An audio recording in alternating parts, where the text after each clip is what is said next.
and welcome. Today we'll be making ZERESHK POLO. Now the ZERESH berries are also known as barberries, and they're fairly similar to cranberries in that they have a sharp and sour taste, and they're an important ingredient in Persian cooking. So first off, wash the rice in several rinses of water and then leave to soak for about 30 minutes. We're using 2 cups of long grain rice and 5 cups of salted water. Cook the rice and then drain the excess water. And next, take a pinch of saffron strands and crush them to a powder. And then add approximately 1 tablespoon of water to the crushed saffron and leave it to soak. The caramelized onion is one of the chief ingredients in this recipe, so take a large onion and prepare it by cutting into thin slices.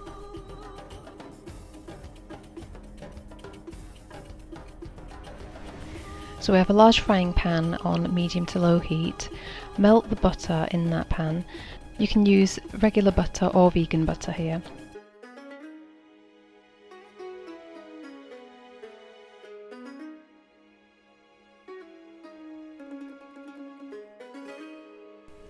And then add in the onions. To achieve the perfectly caramelized onions that this recipe requires, we need to make sure that we don't end up burning the onions, so the heat needs to be managed at medium to low, and stirring along the way is essential. It will take around 15 minutes to cook these onions.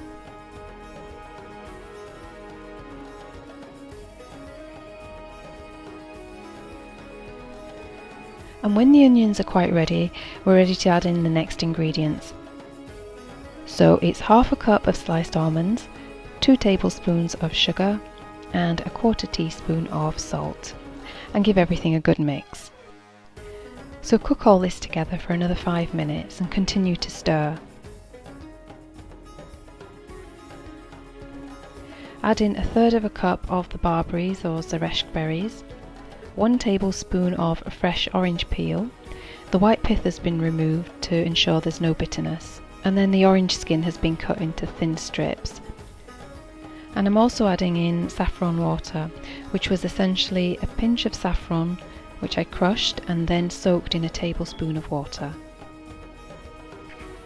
And to allow all of these flavours to infuse, we cook them together for about 5 minutes. And then to serve, transfer the cooked rice into a serving dish and spoon on the ZERESHK mixture.